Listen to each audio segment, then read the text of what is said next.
Schwab, the sleeper. Super excited to hear from Nick. It's been a while since we chatted. He is being featured on The Voice Den tonight, February 24th at 5 p.m. Pacific. And this is our opportunity to do a little bit of a deep dive with Nick and learn a little bit about all the cool stuff that he's up to. We're looking forward to it. Of course, as usual, I've got my co-host here with me, Ian Utile. And so, without any further ado, let's bring on these two guys. All right, and so Ian and Ian. I'm too big. No, Ian's not the feature of this one. We got to shrink Ian a bit. That's a sign. That's a sign. I'm taking up too much room. We got to shrink Ian a little bit. All right, well, I'm not going to go in. I'm not going to say anything further about that. Okay, all right. Welcome. We're off to a great start, gentlemen. All right, Nick, welcome to the Voicefluencer Show. Good to see you here. Thanks, Teri. Good to see you too. All right, and Ian, good to see you as well. It's good to be here, as always. Wonderful. Well, Nick, you will know, and some of the listeners will know that I chatted with you. I don't know how long ago now it is, but on my podcast when it was called Alexa in Canada, and that's got to be maybe even a couple of years ago now. And when you were doing pretty cool stuff. So why don't we? I'd love to get the updates, but first of all, why don't we get you to introduce yourself? Tell us who you are. What's your deal? What's your story? Yeah, my name is Nick Schwab. I'm the founder of Invoked Apps. I've been creating Alexa skills and other voice apps for different voice platforms since 2016. Creator of the Sleep Jar series, which helps thousands of people sleep, relax, meditate, and focus every single day. Great. So I'd love to, and before you were doing that, you've got an interesting story because you're one of these guys, you're one of the real success stories in the voice industry, because you're doing this full time now, if I'm not mistaken. Is that correct? Yeah. So I used to work for Ford Motor Company as a software engineer. And I left that job back in April of 2020. So like right in the midst of the pandemic, I was like, you know what, screw it. Let's go full-time voice. Everything is going to be okay. And never looked back. Things are going great. Amazing. So let's just get a little bit more of that origin story. So when you first started creating stuff for voice technology, like what was the process? Like why did you do it? Because it's been a great success. Like where did you get the idea? Where is the inspiration? All that kind of stuff. Yes. I really started just kind of dabbling, just kind of like scratching your own itch kind of thing. So I pre-ordered the Echo Dot when it was first announced. The first one with like the twisty top to adjust the volume. And it didn't even show up at my doorstep yet. And I was looking into building skills for Alexa. And I decided, you know what, I'm going to try this out. And, I built this skill that allowed you to get the daily deal from woot.com and meh.com. It's just, those are two sites that I used to visit on a daily basis just to see what deal they offered. And I thought, how cool would it be for me to get these deals just using my voice? They had RSS feeds that I could tie into and see what the deal was every day. So I made a quick skill. I used the skill simulator that Amazon offered at the time. And that's how I built and tested my skills at the very beginning. I didn't even have an Echo device yet. So that was my first experience. Ended up launching that skill. I think it went live before the device actually showed up at my door. And then once I got the device, I was able to try it. And that kind of validated my passion for voice, being able to build something, see it go live, interact with it. So then, I dabbled more and more over the next few months. And eventually I moved into a new apartment and had a noisy neighbor moving above me a couple months later. And I created rain sounds. It was the very first sleep sound ever to be offered on Amazon Alexa. And it just took off over the next couple of weeks. And I thought, wow, okay, I need to double down on this, make some more sounds. I ended up making a whole business from it. It's been crazy. So, as you know, there are like a million sleep sounds now on, I'm exaggerating, but there's a lot of sleep sounds on Alexa now. So that's a pretty big claim to fame. I think that's pretty cool. You're the very first, you were the OG, you're the number one sleep sound. Very, very cool. And so you created this whole business around multiple sleep sounds. And so you've got tons now. Like what are some of the sounds that people can listen to? Yeah. So we're up to, I believe it's 94 sounds now. Ranging from, things like rain, ocean waves, thunderstorms to kind of the more obscure things like a dishwasher or a dryer or a farm, Um, That people request all kinds of different sounds, and it really it depends on where people grow up. Like if someone grew up on a farm and they fell asleep to like cows mooing, then those are the sounds that they request and that they fall asleep to, more easily. So we try to we try to basically tally all the different sound requests that we get over the years and figure out what people want most and create those sounds. and now I'm curious. Like what you mentioned, like dishwasher. Is that the most obscure one? Are there any other ones that are really really obscure? Oh gosh, there are some others. We have the sounds of snoring. That was released recently, and that was actually one of our most popular requests. Really? Because folks will say, like, oh, my partner is gone on a business trip and I can't fall asleep without their snoring. It's just like it's crazy.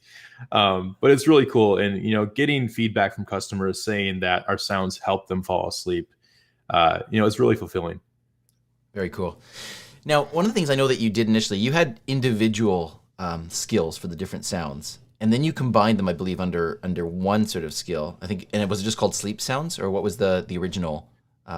Yep. One sleep sounds. So originally we had all individual skills, which we still do for all of our sounds too. And then we also have a consolidated version called Sleep Sounds by Sleepjar. And that skill contains all of the sounds in one skill, and it allows you to mix sounds together as well. Cool. And then you like the brand of Sleep Jar. So tell me more about that, because when we talked initially, like it wasn't under Sleep Jar. So I'm just curious the thinking and sort of how, why you did that. Yeah. So the big thing with that is, sleep sounds. It's the space is becoming kind of competitive. As you mentioned earlier, like there's a lot of people making sleep sounds now, and the term sleep sounds is very generic. It's not a defensible name by any means legally. So we kind of looked at the business side and said, all right, what do we need to do in order to make this a brand that we can grow and defend over time? And we thought, all right, we need to rename it to something that's unique, defensible. So we ended up landing on Sleep Jar. And we're kind of in that transition now of renaming all of our skills with the Sleep Jar branding and taking more steps on the business side to, I'll say, make all of the skills kind of more tightly intertwined. Yeah, that makes a lot of sense to me. Yeah, no, when you put it that way, is it so? Is your team you, or do you have other people working with you on this now? Like, what does your team look like? So right now we're a team of two. We have a new employee starting in a couple months, Awesome. so that'll be nice. We've had a summer intern in the past too. Cool. So we are hiring right now. So if anybody's looking to get into voice and build skills, or even if they're experienced in mobile, feel free to reach out. We're looking for talented folks. Amazing. So I don't know if you can share this, but I'm curious, like, what are your thoughts going forward in terms of what you're doing? Are there any exciting things that you can share, or future outlook in terms of what you're doing? So we keep our roadmap pretty tight to the chest, but Sure. so over the past couple months, especially since like January 1st of this year, we've been releasing tons of sounds. So at the end of 2020, we had, I believe it was about 60 sounds, and now we're up to 94. So, Wow. we've increased our library by a lot. And we also recently released alarm tones. So we've taken some of our most popular sleep sounds and we've made them available as alarm tones on Alexa. So now you can wake up to these sounds instead of sleeping to these sounds if you want to. Oh, interesting. Oh, so that's very, very cool. I like that. Now I want to ask you also a little bit about, like, you've been very successful. Like you say, you've been able to, do this full time, and I'm sure there's a lot of people that would love to know, like, do you have any tips and sort of how have you been able to make that successful in terms of, the monetization side of what you're doing? Anything you can share there? Yeah, when I first started developing skills, I didn't think that I'd be making a living from it. And that was the approach that I took. Like I wanted to solve a problem that I had in my own life. And, by doing that, I happened to solve a problem that exists for a lot of people. So I'm a huge advocate of like scratching your own itch and just building things that solve problems. And, I think the success will follow. And part of that too is just like listening to customers and being customer obsessed, just like how Amazon is, right? Like they've built their entire business on making customers happy by like fast shipping, amazing customer support. And, we kind of take those same philosophies at Invoked Apps.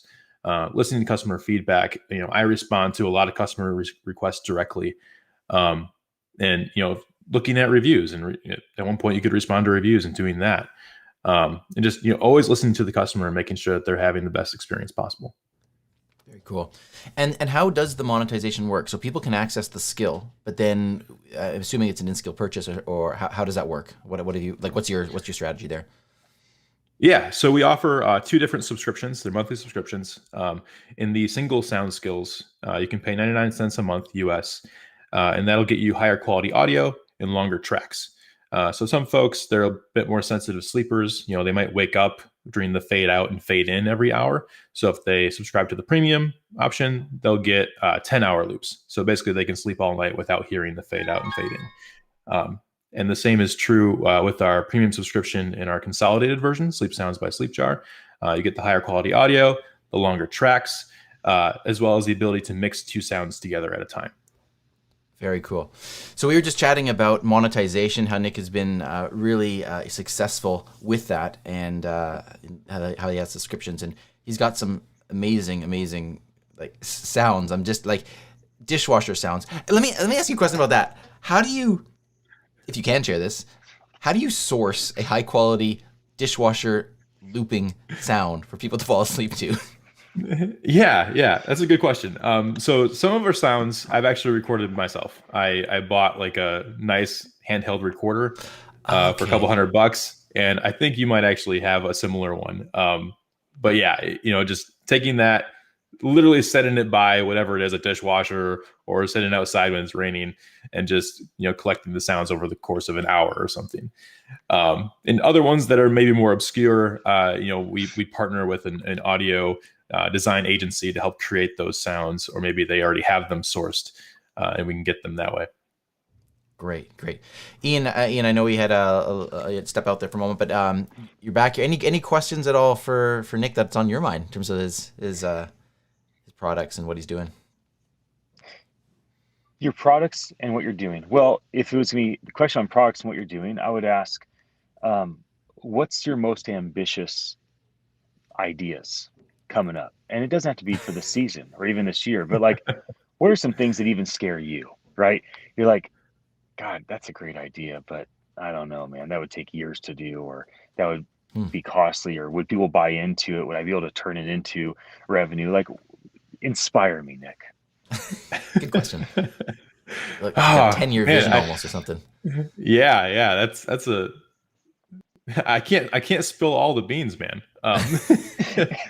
So yeah, when I think about voice and what I wish people were building, and some things that I think could be really magical, I think there's a huge opportunity in the game space. We've seen a few games that have been really successful, but in my opinion, we haven't seen anything that's like truly social yet. And we have all the pieces necessary to create a nice social gaming experience on voice, and for some reason, people just haven't done it yet. Granted, it's a big investment. There's a lot of technical heavy lifting that needs to happen, but it is possible. Like, I have a software engineering background. I know it's possible. If I had the time to build a game that's, has a huge social design aspect, I would do it. I just don't have that capacity right now. But, to be able to just like, maybe you account link to Twitter or Facebook, and you're able to play against a friend, and then, share it with your friends too, to get more people to come in and play, that the foundation is there. We can do things like that. So I would love to see people start taking those steps. Can you imagine that being integrated directly into Twitter Spaces, directly into Clubhouse? Not just an Alexa game or just a Google Assistant game, but could you imagine integration where people are already at? Because one of the things for us at Attention Live is we help people live broadcast audio everywhere. The social media sites like YouTube, the voice devices like Alexa. And I always say the social media sites is where people are at, and the voice devices is where people are going. And so with a lot of people on Clubhouse, and ideally, I think Twitter Spaces will be a great competitor. How do you envision these other spaces that are not voice devices, but maybe could tie into, in your mind, could there be a collaboration where people could be playing a voice first game that's maybe tied into their Clubhouse community, or people jumping on Clubhouse together and all playing the Alexa game or the Google Assistant game at once? Have you thought through different ideas like that? It's interesting. It's not something that I've really thought about, but I could see that being valuable. Having this kind of partnership between platforms where maybe you don't want to invite friends on your friends list on Facebook, but you want to just kind of create this open game where random people can join and play with you. And I think having some kind of like Alexa Clubhouse partnership would be super cool, especially if you could like display APL. I don't know, something like that, right? Like there's a lot of cool opportunity with these rising voice platforms and these voice assistants, and making it so whether it's a voice game or even just more of a utility, I think that something simple like having Alexa be able to join a phone call would be amazing.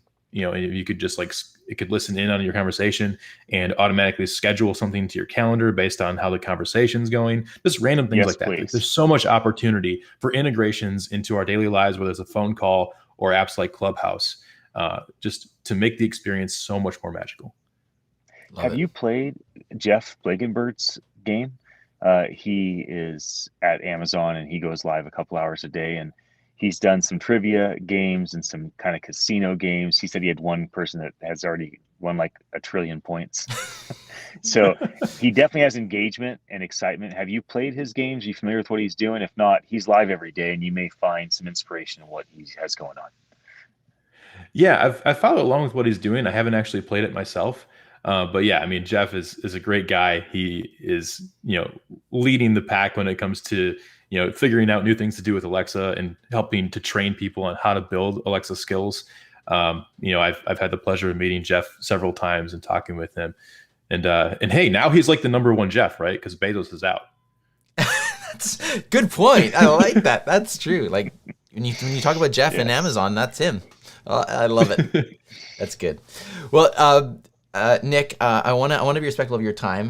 Thank you so much for spending time with us. I want to ask you one more question. I'm super excited about having you join us on the Voice Den tonight at 5 p.m. Pacific, Wednesday, February 24th. And as you may know, we get the participants to be active participants in this, and they get to come on, they get to ask questions. So, if you had the ability to direct those questions, which you don't, they get to really ask whatever they want. But if you did, what kind of questions would you like to get? Like what are the things that you love to speak about or speak to? I have a software engineering background, so the technical aspect is really interesting to me. So if you have technical questions or struggles or just wondering if something's possible, I'd love to talk about that. Or even a little bit about, how we've managed to scale from like one user to millions of users on a monthly basis. Right. Those are things I'm happy to talk about as well. Amazing. Well, thanks so much, Nick. Why don't you take a moment here and just share with the listeners and the viewers, where they can learn more about you, how they can try out your skills, all that kind of stuff. Any links and resources that you'd like to share, please go ahead. Yeah, so you can find me on Twitter at Nick Schwab. You can find Sleepjar at sleepjar.com. That has links to the Alexa skill, Google Action, Bixby Capsule, as well as Fire TV app. And feel free to reach out, Nick at sleepjar.com. Happy to talk and help you out however I can. Wonderful. Thanks. Thank you, Nick. Thank you, Ian. And happy to be here. We'll cue the music. Thanks so much for tuning in to the Voicefluencer Show with Nick Schwab, the Sleeper. You'll learn more about that tonight. And Ian Utile, my co-host here. Tonight is the Voice Den, session number 10, Wednesday, February 24th at 5 p.m. Pacific. Free thanks to the sponsorship of Amazon Alexa and Google Assistant. Just go to thevoiceden.com and you can save your free seat, and we will see you there very, very shortly. Take care, everybody. Bye, guys.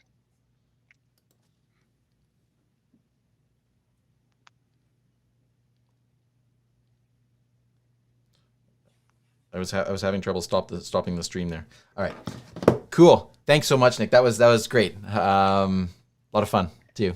Yeah, so, I enjoyed it. Yeah, no problem. I was tuned in when I stepped away. I was just listening to the YouTube link. as I was vigorously sharing everything. All One good. No encouragement, worries. Nick, is I would encourage you, if you're active on one or more of the social media sites, jump on there. Teri